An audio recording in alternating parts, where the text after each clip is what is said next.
இயக்குனர் சிகரம் பாரதிராஜா அவர்களுக்கு கண்ணீர் அஞ்சலி. இயக்குனர் சிகரம் பாரதிராஜா அவர்கள் அறிமுகப்படுத்திய முன்னணி நடிகர்கள் யார் என்பதை பற்றி இந்த வீடியோவில் பார்க்கலாம். இயக்குனர் சிகரம் பாரதிராஜா அவர்கள் இயக்கிய 1978 வெளியான கிழக்கே போகும் ரயில் என்ற திரைப்படத்தின் மூலம் நடிகர் சுதாகரை அறிமுகப்படுத்தினார். அதன் பிறகு நடிகர் சுதாகர் தமிழ், தெலுங்கு உட்பட கிட்டத்தட்ட 600 படங்களில் நடித்துள்ளார். 1983 வெளியான மண் வாசனை என்ற திரைப்படத்தின் மூலம் இயக்குனர் சிகரம் பாரதிராஜா அவர்கள் நடிகர் பாண்டியனை அறிமுகப்படுத்தினார். அதன் பிறகு நடிகர் பாண்டியன் கிட்டத்தட்ட 75 படங்களில் நடித்துள்ளார். 1981 வெளியான அலைகள் ஓய்வதில்லை என்ற திரைப்படத்தின் மூலம் இயக்குனர் சிகரம் பாரதிராஜா அவர்கள் நடிகர் கார்த்திகை அறிமுகப்படுத்தினார். அதன் பிறகு நடிகர் கார்த்திக் கிட்டத்தட்ட 125 படங்களில் நடித்துள்ளார். 1991 வெளியான புதுநெல்லு புது நாத்து என்ற திரைப்படத்தின் மூலம்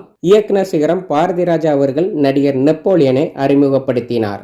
அதன் பிறகு நடிகர் நெப்போலியன் 100 படங்களுக்கு மேல் நடித்துள்ளார். 1999 வெளியான தாஜ்மஹால் என்ற திரைப்படத்தின் மூலம் இயக்குனர் பாரதிராஜா அவர்கள் தன்னுடைய மகன் மனோஜ் பாரதிராஜாவை அறிமுகப்படுத்தினார்.